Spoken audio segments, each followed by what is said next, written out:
ದಲಿತ ಸಂಘಟನೆಗಳ ಹೋರಾಟದ ಫಲವಾಗಿ ದೊರೆತ ಒಳ ಮೀಸಲಾತಿ ದಲಿತ ಸಂಘಟನೆಗಳ ಒಕ್ಕೂಟದಿಂದ ಸಂಭ್ರಮಾಚರಣೆ. ಸದಾಶಿವ ಆಯೋಗದ ವರದಿ ಜಾರಿಯಾದ ಹಿನ್ನೆಲೆ ಇಂದು ತಿಪಟೂರು ನಗರದ ಅಂಬೇಡ್ಕರ್ ವೃತ್ತದ ಬಳಿ ದಲಿತ ಸಂಘಟನೆ ಒಕ್ಕೂಟದಿಂದ ಪಟಾಕಿಗಳನ್ನು ಸಿಡಿಸಿ ಸಿಹಿ ಹಂಚಿ ಸಂಭ್ರಮಿಸಲಾಯಿತು. ಮಾಧ್ಯಮಕ್ಕೆ ಪ್ರತಿಕ್ರಿಯಿಸಿದ ಜಿಲ್ಲಾ ಸಂಚಾಲಕ ನಾಗತಿಹಳ್ಳಿ ಕೃಷ್ಣಮೂರ್ತಿ, ದಲಿತ ಸಂಘಟನೆಗಳ ಹೋರಾಟದ ಫಲವಾಗಿ ನಮಗೆ ಸಮಾನತೆಯ ನ್ಯಾಯ ಸಿಕ್ಕಿದೆ ಹಾಗೂ ದಲಿತ ಸಮುದಾಯ ಸುಮಾರು ವರ್ಷಗಳಿಂದ ಅನೇಕ ಹೋರಾಟಗಳನ್ನು ಮಾಡಿದ್ದು, ಇದರ ಫಲವಾಗಿ ಸದಾಶಿವ ಆಯೋಗದ ವರದಿ ಜಾರಿ ಮಾಡುವ ಮೂಲಕ ದಲಿತ ಸಮುದಾಯಕ್ಕೆ ಸಿಗಬೇಕಿದ್ದ ಒಳ ಮೀಸಲಾತಿಯನ್ನ ನಿನ್ನೆ ಸುಪ್ರೀಂ ಕೋರ್ಟ್ ತೀರ್ಪಿನಂತೆ ಜಾರಿಗೆ ತಂದಿರುವುದು ನಮಗೆ ಖುಷಿ ತಂದಿದೆ ಅಂತ ಹೇಳಿದರು. ನಂತರ ಮಾತನಾಡಿದ ದಲಿತ ಮುಖಂಡ ಕುಪ್ಪಾಳು ರಂಗಸ್ವಾಮಿ, ಇಡೀ ರಾಜ್ಯಾದ್ಯಂತ ಹೋರಾಟಗಾರರ ಹಾಗೂ ಮುಂಚೂಣಿ ನಾಯಕರ ಹೋರಾಟದ ಫಲವಾಗಿ ಸದಾಶಿವ ಆಯೋಗದ ವರದಿ ಜಾರಿ ಮಾಡುವ ಮೂಲಕ ಸುಪ್ರೀಂ ಕೋರ್ಟ್ ಆದೇಶ ಮಾಡಿದೆ, ನಮಗೆ ಸಂಭ್ರಮ ತಂದಿದೆ ಅಂತ ಹೇಳಿದರು. ಈ ಸಂದರ್ಭದಲ್ಲಿ ಮಾಜಿ ಜಿಲ್ಲಾ ಪಂಚಾಯತ್ ಸದಸ್ಯ ಕೊಪ್ಪ ಶಾಂತಪ್ಪ, ಬಿಳಿಗೆರೆ ಚಂದ್ರಣ್ಣ, ಶೆಟ್ಟಿಹಳ್ಳಿ ಕಲ್ಲೇಶ್, ಅಶೋಕ್ ಗೌಡನ್ಕಟ್ಟೆ, ರಾಘು, ಶಿವಕುಮಾರ್, ಟಿ ರಾಜು, ಮಂಜು ಗುರುಗದಹಳ್ಳಿ, ಆನಂದ್, ಮಾರನಗೆರೆ ಸಂತೋಷ್, ಹರಚನಹಳ್ಳಿ ಮಂಜು, ಬಸವರಾಜ್ ಹಾಗೂ ಪ್ರಮುಖ ಮುಖಂಡರು ಹಾಜರಿದ್ದರು. 30ರಿಂದ 35 ವರ್ಷಗಳ ಕಾಲ ಇಡೀ ಕರ್ನಾಟಕದಲ್ಲೇ ಎಲ್ಲ ಪ್ರಗತಿಪರ ಸಂಘಟನೆಗಳು, ಮಾದಿಗಪರ ಸಂಘಟನೆಗಳು ಆದಿಯಿಂದ ಬೀದಿಯಿಂದ ಮಂಜಿನ ಮೆರವಣಿಗೆ ಇರ್ಬೋದು, ಅರಬೆತ್ತಲೆ ಮೆರವಣಿಗೆ ಇರ್ಬೋದು, ಇವನ್ನೆಲ್ಲ ದೊಡ್ಡ ಹೋರಾಟಗಳನ್ನು ಮಾಡಿ ಇವತ್ತ ನಮ್ಮ ಸುಪ್ರೀಂ ಕೋರ್ಟು ಒಳ ಮೀಸಲಾತಿ ವರ್ಗೀಕರಣ ಜಾರಿಯಾಗಬೇಕು ಅಂತ ಆದೇಶ ಮಾಡಿದೆ.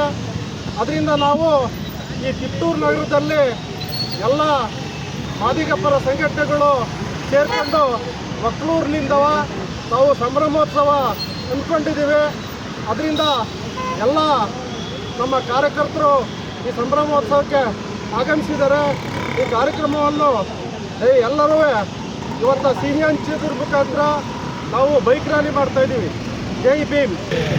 ಕರ್ನಾಟಕ ರಾಜ್ಯದ ಎಲ್ಲ ಮಾದಿಗಳ ಬಂಧುಗಳಲ್ಲಿ ವಿನಂತಿ, ಈ ದಿವಸ ನಾವು ಈ ಕಾರ್ಯಕ್ರಮನ ಹಮ್ಮಿಕೊಂಡಿರೋ ವಿಶೇಷತೆ ಏನಂದರೆ, ಸುಮಾರು 30 ವರ್ಷಗಳಿಂದ ಕರ್ನಾಟಕ ದಲಿತ ಸಂಘಟನೆ, ಕರ್ನಾಟಕ ಮಾದಿಗ ತೊಂಡರ ಹಾಗೂ ಇನ್ನೂ ಹಲವಾರು ಮಾದಿಗ ಸಮೂಹ ಸಂಘಟನೆಗಳು ಈ ಒಳ ಮೀಸಲಾತಿಗಾಗಿ ಹಲವಾರು ಹೋರಾಟಗಳನ್ನು ಕರ್ನಾಟಕದಿಂದ ಹಿಡಿದು ತೆಲಂಗಾಣ, ಪಂಜಾಬ್, ಹರಿಯಾಣ ಇನ್ನೂ ಹಲವಾರು ರಾಜ್ಯಗಳಲ್ಲಿ ಈ ಒಂದು ಕೂಗು ಸರ್ಕಾರದ ಒಟ್ಟಿಗೆ ಓದಿದ್ದರಿಂದ ಇವತ್ತು ಏನು ಉಚ್ಚ ನ್ಯಾಯಾಲಯದಲ್ಲಿ ಸುಪ್ರೀಂ ಕೋರ್ಟ್ನಲ್ಲಿ ಒಂದು ದಾವೆ ಆಗಿತ್ತು.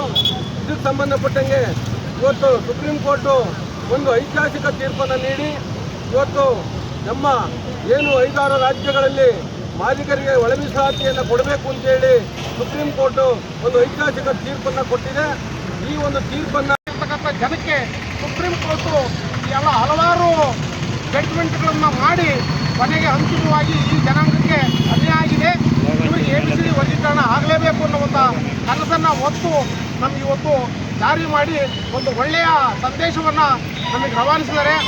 ಅದಕ್ಕಾಗಿ ನಾವು ಸುಪ್ರೀಂ ಕೋರ್ಟ್ಗೆ ತುಂಬ ಇಡೀ ರಾಜ್ಯಾದ್ಯಂತ ದಲಿತ ಬಂಧುಗಳು ಆಭಾರಿಯಾಗಿದ್ದೀವಿ. ಬಂಧುಗಳೇ, ಈಗಾಗಲೇ ತೆಲಂಗಾಣ, ಮಹಾರಾಷ್ಟ್ರ, ತಮಿಳುನಾಡು